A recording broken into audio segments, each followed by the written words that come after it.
Gì đau cô Vân? Không đau. Không đau. Cuộc sống này chỉnh là mới cho nó ngon. Rồi co giống nãy cô, co qua. Co lên. Đưa tay lên đây. Đó, đúng rồi. Chút xíu lưng rồi giò cắn nhẹ hết nghe không? Rồi gì đau không? Không. Êm quá rồi, nó thông thật kinh tọ luôn. Rồi nằm ngửa. Quá ngon cô Vân ơi. Nằm ngửa lại hả? Ừ. Xích lên đây cho nghe.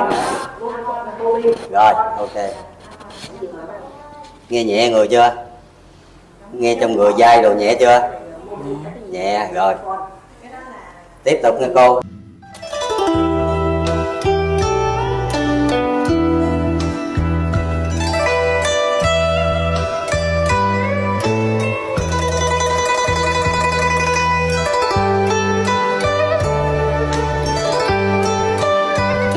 Cái cuộc sống này phải ấy nữa nó mới thông xuống cái thần kinh cọ. Hai cái tay, hai chân nó tê. Rồi để thầy giúp cho. Chút nữa nó nhẹ cái chân, đừng có gồng thả lỏng.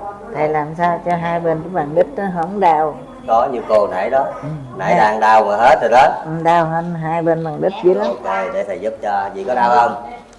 Không. Dì không. Cái này nãy sợ đau lắm nè, hình này né mà, đúng không? Sợ bẻ nó đau. Thầy làm đâu đau. Rồi thả lại, thả xuống. Đừng có gọng này, đưa này lên, đúng rồi.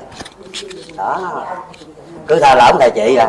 Trời ơi, càng thưởng thức cho nghe thầy chị nó đã. Mà thầy chị nửa chừng thầy ngừng người ta không chịu đó, thấy không? Ra cái chị đi thầy chị nghỉ không cho. Thầy chị rồi người ta ghiền đó. Có khỏe quá rồi thầy ngưng nửa chừng đó không chịu. Sướng lắm. Nè, như thầy chị cái người rồi phải không? Thầy nghỉ thì cô dân không chịu đó. Thầy phải chỉ cái chân cho khỏe. Bây giờ thầy nghỉ nửa chừng bá đâu có chịu đâu. Đau của dân.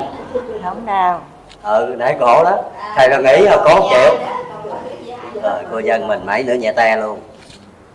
Nhưng mà khỏe thì không uống thuốc nha.